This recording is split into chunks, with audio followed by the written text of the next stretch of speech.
Welcome back, Summoners, to Potato Monsters League of Legends Top 5 Plays, and man do we have an awesome episode ready for you today, loaded with a sweet bonus clip from our friend the Peace Pigeon. After that, we have a special announcement to make regarding another channel called Jump in the Pack, so please stick around for that. Starting things off at our number 5 play, we have Sub-Zero and Azir with a clutch early game play to turn a losing fight. Right off the bat, we see him headed into the jungle towards the friendly Vayne who's been caught out, choosing to teleport in to get there faster. As soon as he gets there, he gets CC'd by the cocoon, but right after we see an amazing E into his ultimate to isolate the enemy tanks. The friendly Nunu flashed forward and started channeling Absolute Zero to zone the carries and buy time for Azir and friends to focus the enemy team's front line. Both Jarvan and Thresh get killed before any backup can help them, and since blue team is out of tanks, Elise is a sitting duck and becomes the next victim. Thanks to the dual efforts between Nunu and Azir, they were able to split up the enemy team for an easy team fight and 3-for-1.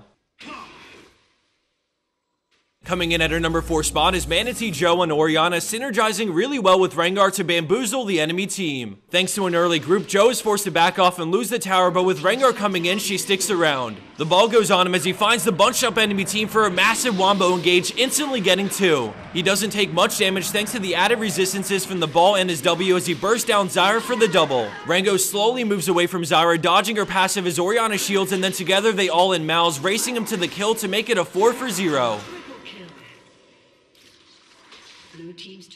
Our number 3 play takes us to the bot lane with Kick to the face playing none other than Lee Sin. When things go sour, he decides to peace out by queuing to Gromp, but now that he's in the enemy jungle, he wards and meets up with his ally Yasuo. The enemy team continue chasing him, but since Lee Sin is strong at this point in the game, he looks for a quick pick. The tidal wave comes in, but a great wind wall denies it, and then Lee Sin activates Resonating Strike into a ward jump as we pause it here. We can see that Kha'Zix is mid-jump to where Lee Sin was before he ward jumped, allowing Lee Sin to line up an incredible kick to the face on Xerath that collides into both of his teammates and sets up Yasuo beautifully. Lee snipes out the bug with his Q, and his teammates clean up the rest of the fight, resulting in a 3-for-0 plus dragon to top it off. Blue team double kill. Flying his way into second place for this week is Major Havoc on Thresh with an insane escape. In the beginning, we see Thresh and Kalista get collapsed on, and as they retreat, we see a great play on Nocturne to break the fear tether. Thresh goes in off of Kalista's ult, and the Nocturne ult as Thresh gets surrounded, but quick thinking leads him to Q over the wall, pulling himself out of harm's way and back to his tier 3 tower for the kill. Despite the GP ult, Orianna's shield plus the Lantern shield is just barely enough to get him out of there as the fight diffuses. Let's take another look at that play, but this time in slow motion. Watch carefully as the Flay pushes Nocturne far enough back to ruin his fear on Kalista, and then she ults Thresh to save him from the Death Lotus. After landing the triple knockup, they both auto Katarina to proc Kalista's W and burst her down, but then Thresh gets completely surrounded and still manages to find a way out when things are looking grim.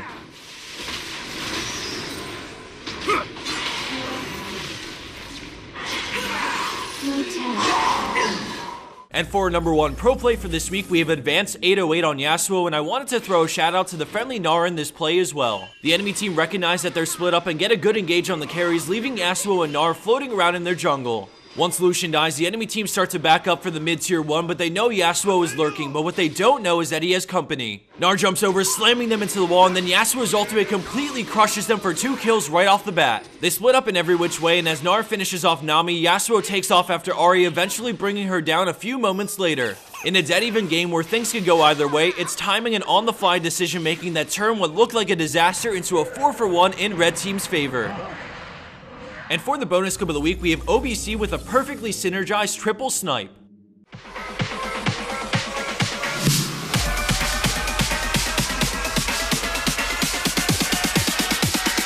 Ready, set, go.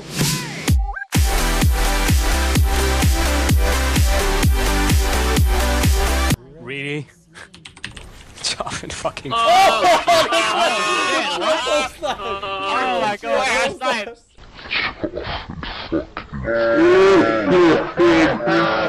That's synergy number 1. That's like, holy shit. Thanks again to the Peace Pigeon for making that completely unnecessary but still awesome over edit for the bonus clip. If you guys want to check out more of their content, then click on the annotation on your screen or visit the description box down below. So as you guys heard at the start of this video, I wanted to bring up something about Jump in the Pack, but to your surprise, maybe it's unrelated to his channel. Chris, who is the owner of Jump in the Pack and our channel, got off to a bad start some few years ago, and in the eyes of the community, we've been rivals since the start. Without dragging things on for too long, I'll cut to the chase. Chris's wife just recently found out out she has a large malignant sarcoma growing in her arm. And for those of you that don't know, that's essentially a cancerous tumor and it needs immediate attention. So finding this out is terrible news, but it gets even worse because she's roughly 19 weeks pregnant, so the sarcoma needs to be removed now. Because of this, he's taking a break from video content to travel with her to focus on treating it, the surgery, rehab for the muscles, etc. From one content creator to another, I really respect all that Chris has done for our community. His content is amazing and I want nothing more than to see him return to making more videos after getting everything sorted out with his family. With all this being said, if you guys want to donate any sort of money to him and his family, I'll put a link to the fundraising page down below. There's also more information on that page about exactly what happened and what the money will go to. For some reason, this story didn't gather much attention in the league scene, and for all the great and free content he has on his channel, I think the community should show him nothing but love during these hard times. Alright, so one last thing before I go. To end things on a happier note, we want to give away 5 free skill capped accounts to random people who comment. So drop a comment down below letting me know what your thoughts are on the recent announcement to remove DFG from the game. DFG has always been a really fun item to use on assassins, and part of me is sad to see it go, but I'm also really excited to see what new freedoms this gives Riot to modify old AP assassins like LeBlanc. So drop a comment, and 2 days from now I'll pick 5 comments at random to award accounts to. Thanks again for watching, and I'll see you next time. Skillcap.com is a brand new platform in League of Legends that contains in-depth video guides tailored to maximize your skill set in the quickest way possible. Skillcap has hundreds of guides for League of Legends made by Diamond 1 and higher players, with up to 200 new guides coming out every month. Our platform will always be up to date with the meta and updated with patches. Sign up now and experience Skillcapped for yourself.